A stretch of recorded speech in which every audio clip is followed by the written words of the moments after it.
Hello, ladies and gentlemen. My name is Mark DiCarlo. Tonight, my guest is Miss Carolyn Moon, who is a community activist, would you say, for many years? Actually, I tend to say other things, but Community rabble-rouser. Yeah. And, you know, one time I spoke to you off the record, and I don't think you said that. Did you tour with Pete Seeger? Mm-hmm. What were you, a backup singer? Or No. My husband was a fabulous guitar player and pretty good singer, and my guitar's name is Mediocre Fred. And what I did was I'd get up there and I'd start playing my guitar and singing, and we were of course trying to raise money, and I promised them I'd stop if they'd cough up. It worked. Oh, that's funny. It worked. So how long? So you did tour with Pete Seeger, and how long was that for? Oh, a couple of years. Seems like, I mean, just based, what do I know? He seems like a wonderful man. Oh, one of the sweetest people. Doesn't it seem oh, that yes. way? And whatever his political commitment is, his music is very, whatever you want to say, Americana, very, very listenable, and he seems like a wonderful man. Oh, yeah. It was really interesting before I actually met him. One night we were up at Saratoga and we saw Simon and Garfunkel in performance. Big crowd, and actually they are better on the record, because of Are they? Well, I could believe because that. of the way they sing, Mhm. all these fancy harmonies and things. And the next night was Pete Seeger. And not as big a crowd. The first thing he said was, "Those of you up there on the grass, come on down closer. We need everybody together." And there were a lot of really straight-laced, this was back in the 60s, real straight-laced looking, People, sure. purse-lipped people. And he had each and every one of us singing along by the second song. Mm-hmm. He was just that much of a person. He'd just bring everybody Oh, yeah. in. I could believe that. We've had a variety of things going on in Corpus Christi and nationally. And I've jokingly referred to it as Corpus Christi is on the Eve of Destruction tour or the Wrecking Ball tour, wherein and what I said in the last show that I filmed covering similar topics, I said, why is it that we're wrecking everything? Why can't we sell it? Why can't we sell Christus Spawn Memorial Hospital? Why can't we sell the Columbus ships? If they want to destroy these parks, why don't they just sell the land and put the lots up for sale? It seems like a lot of this is done with an economic agenda or motive for some developer or insider to make a lot of money. And you had stated, and I had read it briefly, and I saw eye to eye with you on it. There is another plot. Gotcha. I'm kind of a conspiratorialist. We're in part of, is it Padre Island seashore, the city or county wants to take over, and it's now part of federal lands. And based on these other things that they're doing with our public lands, our public hospitals, our public parks, I've got to say, hey, I don't know if I want them to have it because I don't know if they should be entrusted with it. What is that issue again? Well, it's actually, on the face of it, very simple. For about 6 years, the Nature Conservancy has been negotiating with the Texas General Land Office, which is 1/3 of the school land conservancy or I can't remember the name of it, but it's supposed to use the land to raise money for taking care of public schools in Texas. And they are not making any money off of this particular land on Padre Island. So the General Land Office wants to get rid of it. Okay, that makes sense. How much land on Padre Island does the General Land Office want to get rid of?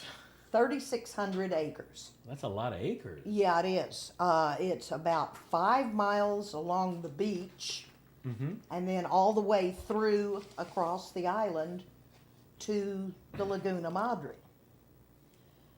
And before you can get to the national seashore, you're driving through this particular chunk of land. And there's a federal program called ICE-T, and I'm not exactly sure how to even spell it, I saw that. but it is supposed to take parts of highways and preserve them for their scenic beauty and wildness and things like that. And the Federal Highway Commission, I think, owns 80% of it, and the General Land Office owns 20%. Well, all of these negotiations have been going on for 6 years or so.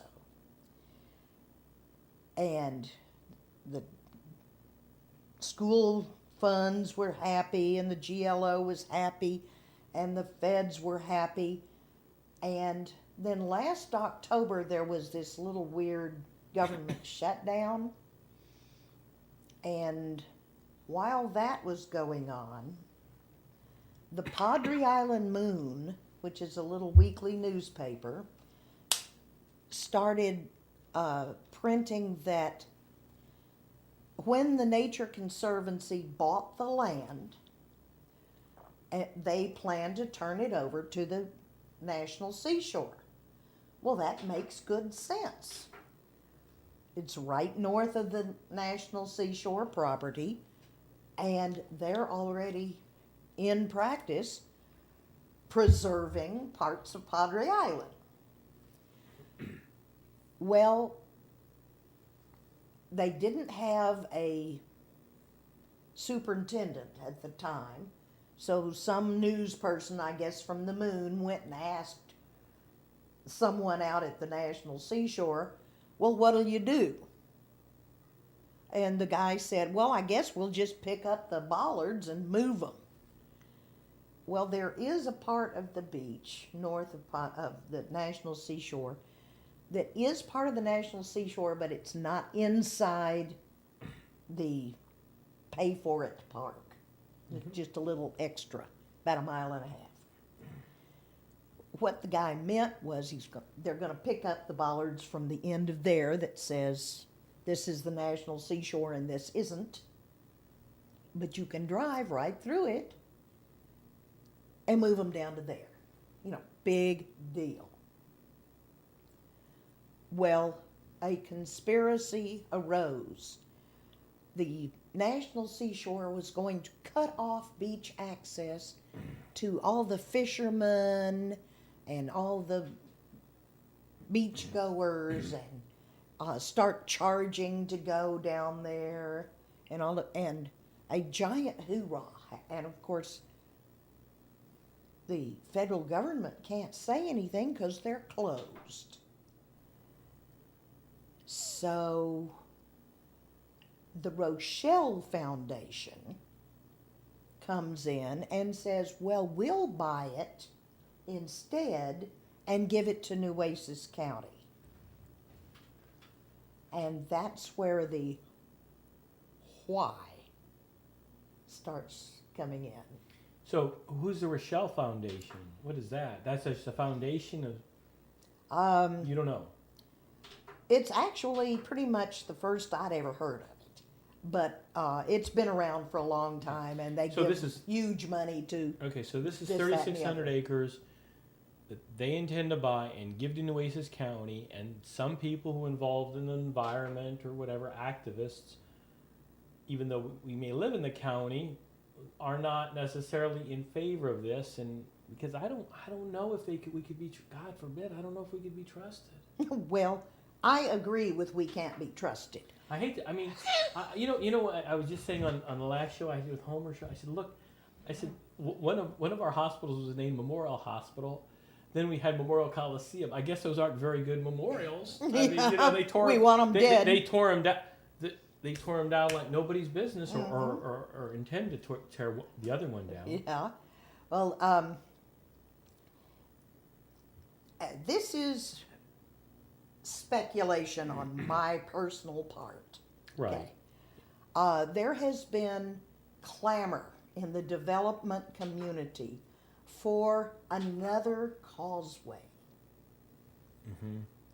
that would be connected to the South Side Corridor, which would swing far, far south of Corpus Christi and connect over this causeway to Padre Island. There are a lot of us environmental people who go, not just no, but hell no. There's all kinds of bad reasons for that. This particular 3,600 acres is not covered by COBRA, which is another one of those acronyms. I can't tell you exactly what it means. But if it's not covered by COBRA, then if you build something there, FEMA does not have to give you flood insurance. I see. So if you want to build a condo there, you go right ahead. And when the hurricane comes, you're on your own. Well, that's one of the problems with the developers are looking at. You know, they're looking at this big chunk of land that's just south of Padre Isles, and they want to expand. Well, Congressman Farenthold has already stuck his nose into COBRA. There's another little area called Tortuga Dunes, which is right there by Zahn Road. And this developer, you know, did all kinds of wonderful things to have this fabulous planned community there. And they can't get flood insurance because that is a perfect washover pass. Well, Blake Farenthold just recently bragged about putting in a bill to exempt that area from COBRA. Well, first, it won't go anywhere in Congress. Okay, and by making it exempt from COBRA, then they will be able to get the insurance. They won't be, but they'll still be able to build. They can build. They will not be able to get insurance. So is anybody going to build that? No. But what he did, you know, he used this as a giant talking point. You know, I put in this bill. It doesn't really mean anything. But once he started poking into COBRA, he can then have COBRA extended to this 3,600 acres if it doesn't belong to the National Seashore. And if it gets covered by COBRA, then the developers can have a field day. Right. All right. You know, I didn't mean to get off on this issue, but because of the way this show is done, you know, kind of extemporaneously, you know, there's been, should Padre Island have ever really been zoned for residential properties? In my opinion, it's a silly place to want to live. Well, You know, that and I think there's always been a lot of turnover on Padre Island because people get out there and then they realize how caustic the nature of it is, and then the wind with the sand, it's pretty tough. But is it a safe place to live? oh no. You know, but I don't know. I guess the other side of the argument, and with advancements in hurricane warning, et cetera, maybe it is, you know. Now, it is better than it was. I mean, because you can see the hurricanes coming. Although I remember one, I think it wasn't exactly a hurricane. The one that came from Florida?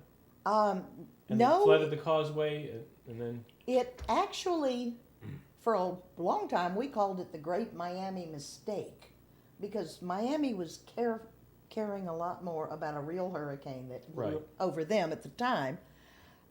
This was actually more like a tropical depression that just whooped up I remember. and came in. Mm-hmm.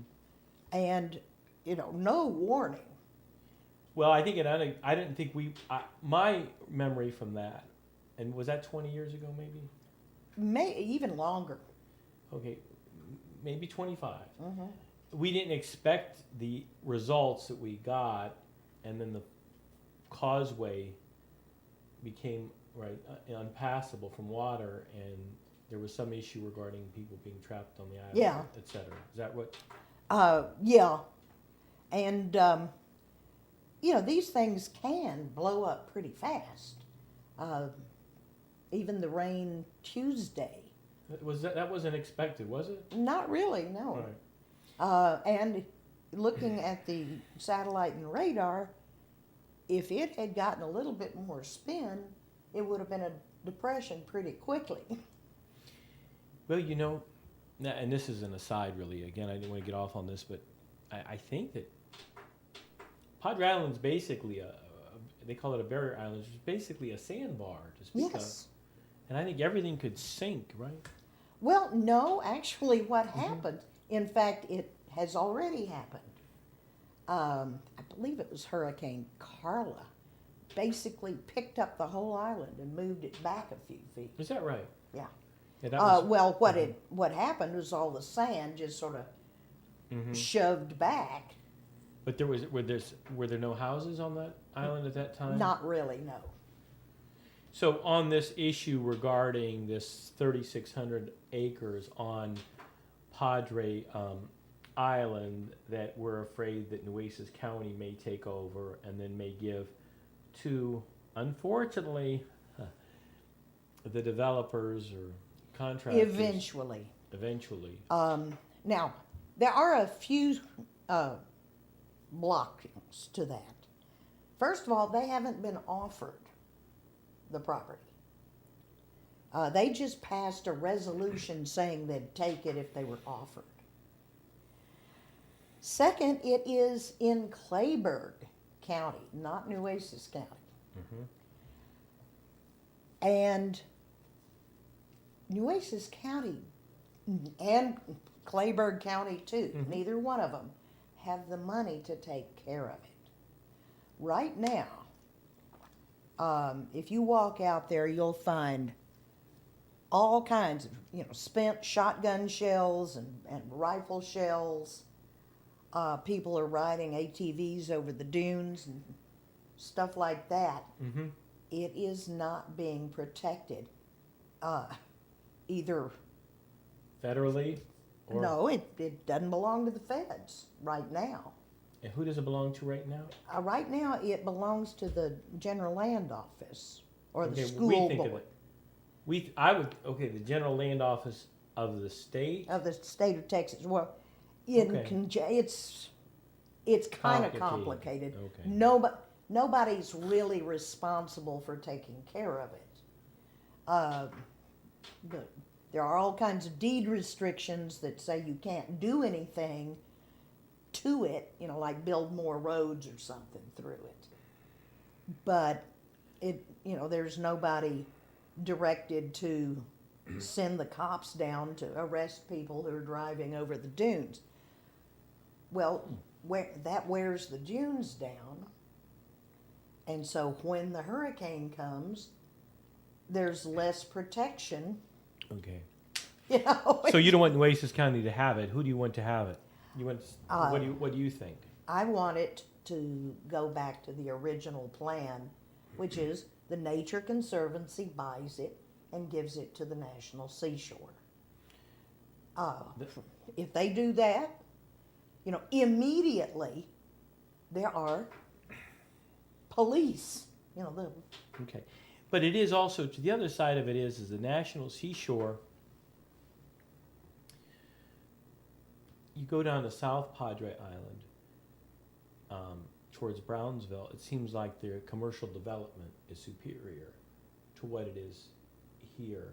I don't know if that's related to our being... Actually, when the hurricane comes, okay, they are going... And, you've got to say it that way because it will happen. Well, but I will say this. This is an aside. since December of '85, when I came to Corpus Christi, we really have not had one hurricane in 29 years. I know, it's kind of bizarre. Because when I was growing up here, we had one every year practically for my birthday. And it seems like they're all they head towards Kingsville. That empty is because it's empty land or something. If there's Okay, that was Brett. But I think it happened more than once. I thought. Nope, that was Brett. Well, And but what we do have here are, to me, hurricanes are not a problem, at least based on my experience here. But historically, what is the bigger problem is droughts. oh yeah, we do have that little problem in between the hurricanes. Well, but the droughts, I think historically, according to Mr. Maloney, who's written a series of books about this area, with the man from the Caller Times. They've written a series of books, and it would seem like with the droughts, and then they've had an epidemic as a result of the mosquitoes, etc. That seems to have been the bigger problem historically. But you're saying when you remember a great number of series of hurricanes when you were younger. It's because my birthday is September 9th. Mm-hmm. There's always a hurricane for my birthday, so that Mm-hmm. erases them, and I'm really 16. But I mean, Carla was a big bad hurricane. I've heard a lot about that hurricane. And What year was that? 64, I believe. Okay. Carla almost, but didn't. Thank goodness. Almost came directly up the ship channel. All right. If that had happened, Mm-hmm. downtown Corpus Christi would have been underwater. Even with the seawall. Yes. Now we have a development wherein they want to close down Christa Spahn Memorial, and they want to put the trauma center, etc., on The shoreline, bay. on the bay. So what one could insinuate by what you're saying is it's not necessarily the wisest to move. No, it isn't. No, not at all. So why are they doing it?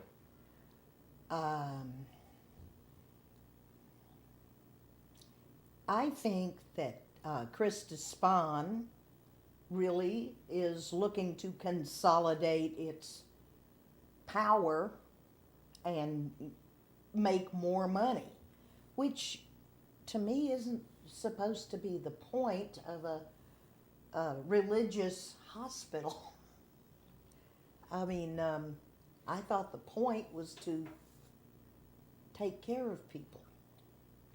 Well, But then maybe I got it wrong. I think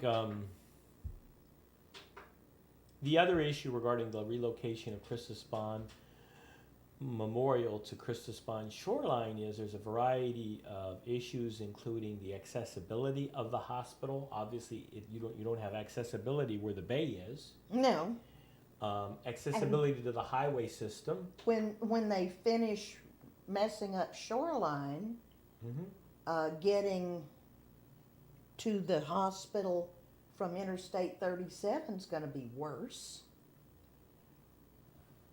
This location, which is my office, is right by the hospital. Many a time driving in and back and forth, I said, well, if I would have really known this town, I would not have bought where it's located because it's not that accessible to any freeway or highway system. Mm-hmm. Now, obviously, you can take off and go to Santa Fe, Alameda, or Shoreline pretty easily, but it's not the same as going to the south side on a freeway Right. or going to San Antonio on 37. Right. I mean, that's going to be a real problem, like with the American Bank Center. Once they redo Shoreline, they're going, oh, well, everybody will just go down Port and get on the freeway, no big deal. Half of the people live between SPID and Ocean Drive. They go home down Ocean Drive and they won't be able to. It's going to be a disaster. You know? Well, so how, we know this community, and you know it obviously, you were born and raised here? Mhm. Okay. You know it much better than many of the people that came here after that. It seems like there's a problem. I mean, there in this sort of thing regarding development and developers. The city is now stating that many of our parks that were put up are no longer, they don't want to maintain them and or can't afford to maintain them, which is kind of odd in that they were just going to build a big park on Yeah. SPID. So I mean on Ocean Drive there, right? So, Mhm. but they said they can't maintain them, and it is true that, but some of it just seems so fraud. I mean, it doesn't seem like there's any fairness in the way these stories are reported. I mean, they're allowed to say that so many of these parks are utilized or on the list. When I have personal experience that at least one of those parks is not underused, it's probably overused. Um, what is there an agenda behind? What do you think about the closing of the parks and the according to, I believe her name is Colleen McHugh, is that her Yeah. name? Colleen McHugh, that we don't have enough reasonably priced housing in the city of Corpus Christi, which I don't believe is true. I think there's a lot of reasonably priced housing. As I said, it's the taxes and the insurance and the utilities you can't afford. Well, the idea of affordable housing, this is all, I've had a hard time getting my head around it too. They were going to build townhouses over behind the Lamar Park post office. And, it was going to be affordable housing, and they were saying, for 70,000. Of course, this is a while back. For $70,000 each, and I went, huh? That's not affordable. Uh, my house cost 60. You can go on the west Yeah. side and get tons of houses for Yeah. Of course, 50,000. Of course, it turns out my house needed so much work. I finally Well, got it well. appraised for 30, but Right. because it's a dump. Anyway, Wow. Where's this house of yours at? That you say is the, what part of town are you in? I'm at Everhart and McArdle. In that area, we're losing 2 parks. Do you, well, okay, so okay, so you know those 2 parks. Yeah. Is that good? Is that a good idea for the community? What's it say about population density? Is it going to cause greater crime? I mean, do people not use the parks at all? Yeah, they do use the parks, not hugely. My particular neighborhood has been there since '63, I believe. And a lot of the people in the neighborhood have been there since then. And they're really, really old. Right. So they are, finally moving out or dying out. There are hardly any kids, little Right. kids. Right. To use the park. So, But when the next generation comes in, you there know, might be a lot of use of the park. Yeah. That's the implication. That does Mhm. happen. yeah. And, every once in a while, I wander by. Now, I'm not going to go romping out there and playing basketball, but there are actual kids out there doing that. There are kids in the neighborhood from somewhere. So in that park, they have a basketball court, right? Yeah. Okay. And it's not a huge park, but it's a little bit of green space. Or brown space. Actually, Not a lot. the weeds are really Green pretty healthy. right now. Right. Well, we've had some. They're tough. They're real tough, and they aren't over mowed Okay. like Cole Park is. So you believe, for example, that in your area, it would be preferable to keep that park instead of Well, selling the it off. the deal. What I keep wondering is, okay, they're going to offer all of these parks up for sale. What if nobody wants to buy them? Are they just going to let them turn into weed beds or what? That's an issue. I thought the whole thing that got me, of course, is when, it's kind of like, and then Ms. McIntyre said, and we're going to give incentives to developers for the reasonably priced housing. What are you going to give them? The park? What is going to be the incentive? I mean, who are these? You know, is this just another insider deal? What I thought was, okay, look, you can't afford the parks. If you can't afford the parks, and or there are too many parks, then why don't you sell them off as property? What's the big deal about selling them off as property for people to build homes on? Is that so bad? Then you would think that it would fit in with the area, etc. But you know what's interesting? It's kind of similar to what I was saying on the previous show with Homer. Why don't they put the Christus Spahn Memorial Hospital for sale? Can they sell that? Wouldn't that be better than tearing it down? Well, there. Why don't they put the Columbus fleet up for sale instead of destroying them? What, like I said, what is this? What is this? A wrecking ball tour? Are they influenced by contemporary music? I don't understand. You know, I don't know. Is it from the '60s music? Eve of Destruction. What's that song from the '60s? I don't get it. What are we doing? Well, like, I know why they absolutely had to push to tear down Memorial Coliseum. Oh, it was awful. And why did they have to? Okay, you know why? Tell us why. okay, so they could push their American Bank Plaza, or well, there was an agreement with the people who run American Bank Center that nobody is going to use Memorial. That's how they originally wrote that. Mm-hmm. And that's why they shut Memorial completely down. Mm-hmm. Well, I mean, it was being used for things like quinceañeras right up to the time they shut it. Mm-hmm. Okay, then one of the hurricanes came through and damaged the roof somewhat. The building was insured, and they didn't even bother filing the claim to fix the roof. Why? Because they wanted people to perceive it as a piece of junk. And they always wanted to get rid of it so they could, originally they wanted to, put a shopping center or some dang thing there. But because of deed restrictions, they couldn't do that.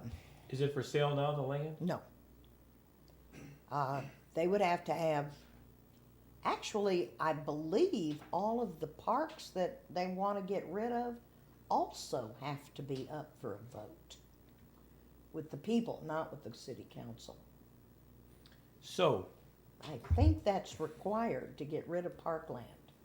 so that is basically considered some sort of parkland where Christus Spahn, Christus Spahn, Memorial Coliseum was? Oh, yeah, that has always been parkland. Since,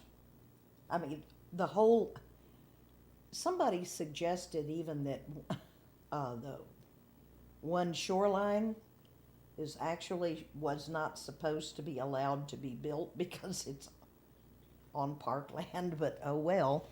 I don't want to knock that down. Well, one of the things that nobody seems to, they don't do the greatest job of researching this stuff.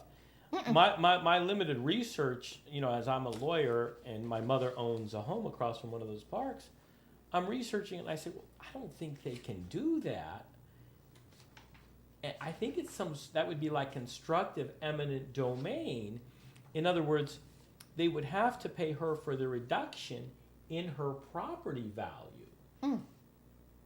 Anyone around, because it's similar to an eminent domain proceeding, instead of taking the home, they're taking the park across from the home, the city is, reducing her value. And I'm pretty sure now, I'm not a property law lawyer, and I made a joke. Come on, you property law attorney, boring property law attorneys. Let's get in on this deal here. Tell me the truth. And my my research indicates that they would have to pay for the reduced value. And then I said, then all the property around there will be reasonably priced. You know, Well, yeah, the viewscape, which is well, that's what the Pottery Island land is about, protecting the viewscape on that part of the highway. Mm-hmm. But, meanwhile, the developers are getting all hyper about protecting the viewscape on the south side from those hideous windmills. Now that's, yeah, I know. And God forbid I say this. When I see so much of our flat land here without much on it, what's the view? Well, now, I will tell you that I love that part too. But the first time I came down Doddridge and turned on Ocean Drive and looked across the bay and saw all those windmills, I just fell in love. I mean, they're just beautiful. Well, I think it depends on where they are and the environment. I've seen them, if they're in front of a mountainscape or something, it looks pretty bad. I mean, it could.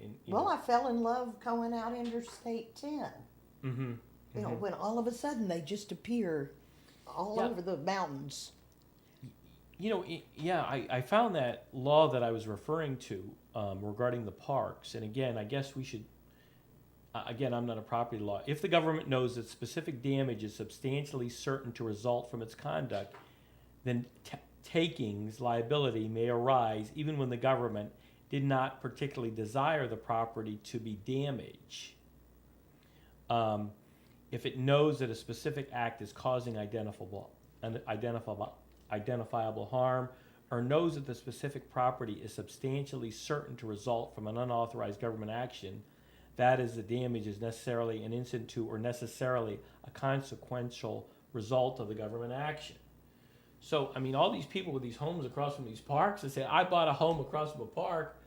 Now I have homes that are reasonably priced. And assuming there's 70, some of those, like my mother's area across from her park, they're worth substantially more than that. I mean, obviously, if they're worth more, then you wouldn't be damaged. Arguably, at least the economic, at least the sales value. Now, you have a more nebulous idea, which is interesting, like you say, the viewscape. By the way, there's a city plan out there that came up when that I researched, because I don't know why Chris Despond about 5 years ago was going to close Elizabeth Street. Do you remember that? Mm-hmm. And I said, come on now. What's that going to do to my property?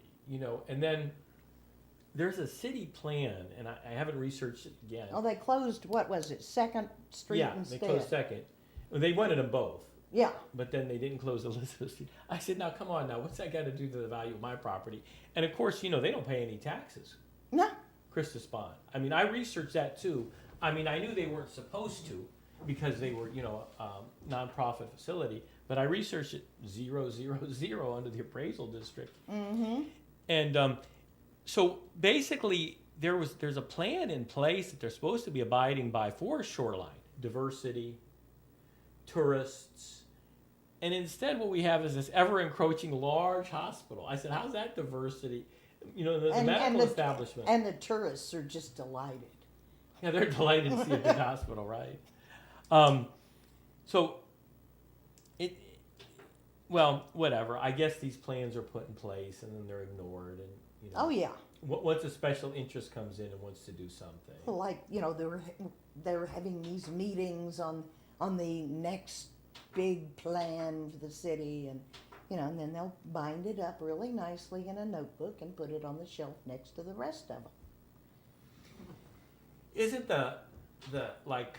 whatever they come up with these ideas, Vision 2000, or they come up with these plans? Isn't that the idea, to build a consensus for what they want to do? Mm-hmm. It's a propagandizing kind of platform in actuality, isn't it? Mm-hmm. And then they ignore it. we also got a huge grant for a sustainability plan for the city, which actually was pretty good. Of course, the politics did stick its nose into it, but what they did was they figured out growth nodes in, where the city was actually feeling like growing. It's more of a environmental thing, not where we want to, but where we are.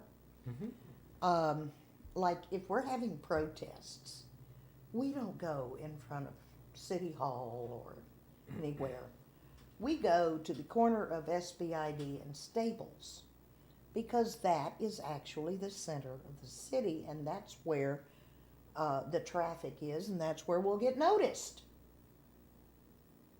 It works. And actually, that is one of the growth nodes. And there's one on the west side at about Baldwin and Morgan. It's just sort of like any minute now, it's going to blossom. And not if they tear down. No. If they tear down the hospital. No, that will mess things up. And then they put one on Padre Island. Well, these nodes are supposed to be environmentally sustainable. Well, even if the ocean rises this much, the development on the island's in trouble. And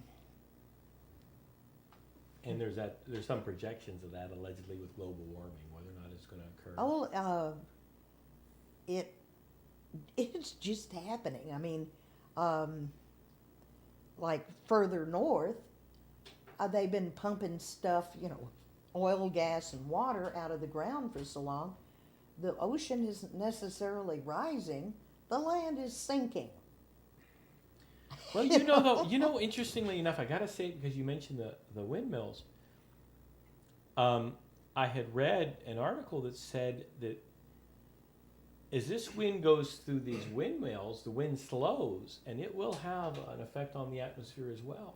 Mm-hmm. So it's not necessarily as and then of course there's effects on birds, etc. Yeah, although the birds are more likely to be killed running into tall buildings with windows. Yeah, I could believe that. I have a second story in my home where during different parts of the years, for whatever reason, they just run into the window. Mm-hmm. I watched a mockingbird have a real giant argument with a window at the Truon building out at the university. That bird is in my territory and I have to tell it off. And I finally walked over there to scare the bird away from the window because it was going to hurt itself. What do you think about the Columbus fleet and the destruction of the two of the boats? And I will tell you this just up front. I thought I never favored bringing them here because I figured at that time especially they were building pipelines, this and that, we couldn't afford it. Then when they brought them, of course, it seems like that it was very bizarre the way they were displayed. Then a barge hit them. Then they got the insurance money. Then they never fixed them up. And then they built a $2.9 million slab, which I could never understand as I sold so many people. I said, I could build a house for $150,000, 2,000 square foot house. That boat's no heavier than that slab. Why would they build a slab like this? And now it appears to me that they built a slab like that with the idea to eventually put a building there. And now they want to get rid of the ships to build this pavilion. So, I mean, it seems kind of like This is fraudulent or a condominium. I don't know. Of course, after we gave them the museum to Dusty Durrell. I didn't know that. What do you mean we gave the museum to Dusty Durrell? He's running it. Or his foundation or whatever. It doesn't belong to the city right now. I see. So, I mean, that's kind. And then the other thing is, and I hate to say this, but it's kind of embarrassing isn't it? Yes, it's very embarrassing. But they're going to just destroy them? Well, actually, have been doomed for a long time. When they pulled them out of the water, they were doomed. Well, I've heard that, Ms. Moon, I've heard that many times. But what I thought is, I have this old building, right? So I know. I mean, paint them. Well, There's oil stains. I mean, I have an amazing oil stain that the front door needs redone. But I mean, that'll last about 10 years. I mean, even if it's not historically accurate, if it would mean preserving them, they should paint them. And I think there were debates about that too. there may have been, I wasn't always paying attention, but basically you pull a wooden boat out of the water, Mm-hmm. and I think the wood starts to shrink and it pulls itself apart. Now, I would hope they at least, rather than just setting them afire, which is always what has been the plan, at least in the newspaper letters, at least salvage as much as possible. Well, I think they're saying that they intend to sell off. They intend to take from two of the ships and put them on the ship that's been worked on by the Columbus crew, the Nina. The Nina, yeah. And then sell off the rest of it. But I just don't know why they don't. What would be the big deal about putting this stuff up for sale? Again, we're going to destroy Memorial. We don't put anything up for sale. We want to destroy it. I don't get the. Is that to prevent competition or something? Or There is that. I have never really understood the saga of the Columbus ships. I really haven't. They were moved from the barge dock around to the side to save them from a hurricane, and then a barge got loose and whacked them. Why the insurance wasn't enough to repair them, I don't know. I've never, but there was also a vague smell of corruption around. well, there was. Certainly Around there was. Certainly, and I had to research it somewhat. But one of the interesting things, it would seem like, and I could understand this living here many years. One of the main things we have a problem with is repair and maintenance. Repair and maintenance yeah. of the roads, repair and maintenance of the parks, repair and maintenance of the Coliseum, repair and maintenance at the Memorial Hospital. This is now I know, interestingly enough, I could understand it. It is hard to get people labor here. It is hard to get people to do that kind of work. I don't know if that's a function of a strong economy. The economy hadn't been too strong up until recently. Do you think so, really? I mean, I think the unemployment rate through, especially the Clinton administration, up until the last 8 years of the Clinton administration, I think we had pretty low unemployment. 6 out of the 8 years of the Bush administration.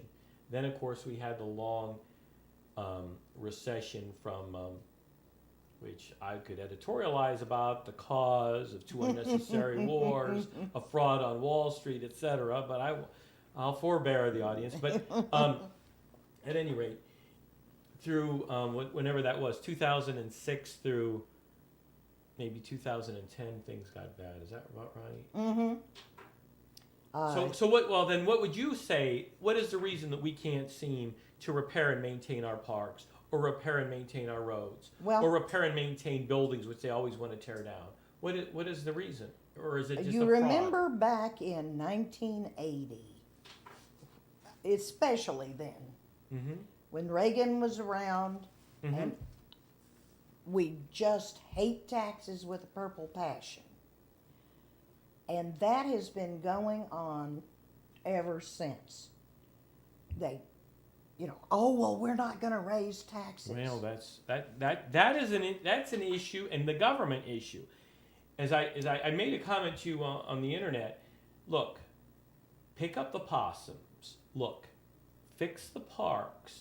Look, send the policeman dude to do the accident reports. There's certain basic, when I first came to Corpus, they had the street sweepers. Mm-hmm. They did away with the street sweepers in the Mary Roads. Then at some point they quit fixing up the parks. What kind of a government?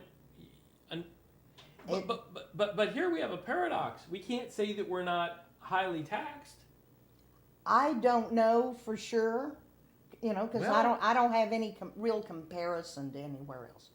But I resent the holy heck out of my utility bill. My utility bill is is higher than my electric bill. Isn't that something? There's just me. My dogs refuse to bathe. So we don't use all that much water. I'm not much of a cook, so we don't use that much gas. With winter averaging, not using much water, But and I'm still, now I am paying about $100 a month because Shoot, we keep adding little I things. don't know. I wish mine was that low. I don't think mine's been that low at my house or here. But it's Maybe very you high. bathe. No, I mean I don't. I've let my lawn go at my house. It's just like weeds, right? Mm-hmm. Which is awful. But Well, when you get these droughts, it's burdensome to try to water your lawn. well, I don't water my lawn, but it's protected by my trees, so it looks pretty good. So you don't. So in other words, we're talking generally. You don't know whether or not City of Corpus Christi is really highly taxed. In my opinion, when I speak to people that I know from California talking about property taxes, our property taxes are very, very high here. I think our utilities are high. I have a friend of mine who has a business in San Antonio and in Corpus Christi, and he says his electric bill is much cheaper in San Antonio. His utility bill is much cheaper in the business in San Antonio. Everything seems to be cheaper. So based upon the anecdotal, my various observations, I know people, it seems like we're fairly high taxed for the benefits that we receive. Now that may be it. Although I lived in San Antonio for 7 years before I moved Okay. back here, and I was not all of that impressed with their garbage pickup or, It's okay. and every time it rained, I lost my electric. Well, yeah. Well, so- and we all have a and that- tendency to do that. The city that we're living in, we probably tend to see just the disadvantages and That's not the true. advantages as much, which is we still have, I think, though people disagree with me, I think we have a relatively low crime rate. I think we have still, even though traffic's gotten markedly worse, relatively low traffic problems compared to San Antonio. Oh yeah, I mean between 5 o'clock and 5:30, you might actually have to step on your brakes. Yeah, so there are advantages, but I would say that I've seen don't you think in particular in the last, I've told you, I keep saying this because it's of interest to me, inner city property, commercial property, it just seems like there's so many abandoned churches and so much abandoned commercial property. And it doesn't seem like anybody has made it an issue wherein they have these other issues that are of citywide importance. But is it because of the sprawl into the south side, do you believe? Almost 100%. And they, here the city, to combat those hideous wind turbines on Chapman Ranch, they're talking about annexing on the other side of Right. Oso. So what's your opinion on that? I think that's the stupidest thing I've heard of in years. When I was a kid, they annexed Flower Bluff and Calallen, and there are still many parts of those areas Without with sidewalks. with bar ditches and no sidewalks Right. and almost gravel roads. Well, I kind of liked that windmill when they were built those windmills, and that it was going to limit the growth. I thought Because- it was great. I thought so too. I thought it's going to force us to improve the city, and it's going to limit the scope of the city, because it seems like the city council doesn't think of that as an issue. Well, if you notice, there are an awful lot of people who work for title companies. And now I have always thought that title insurance was a little bit of a ripoff, but, It's a total ripoff. well, yeah. I can tell the audience why, maybe in another show. But we're reaching the end. What were you going to conclude your thought?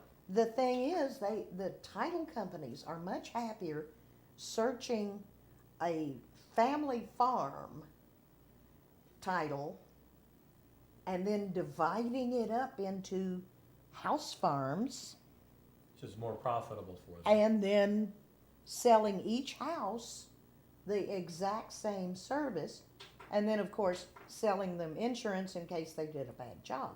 And there's a lot of farmland out towards the south, and if they did a title search on this place you're in right here, I bet you there's more than one owner in the past 100 years. And that's one of the reasons why we've been sprawling south. Then Del Mar wants to put another campus there, and I went and told them off on that when they wanted to buy it. It's in a floodplain, people. All right. Well, I wish we had more time. I wish we had more time to finish up and talk about that Del Mar issue. But I guess you're saying vote against the Del Mar package in November. Is that right? Well, Yes and no? no, because the other buildings do need to be fixed. Thank you. It's been Ms. Carolyn Moon. Thank you very much for coming on. I do appreciate it. Good night.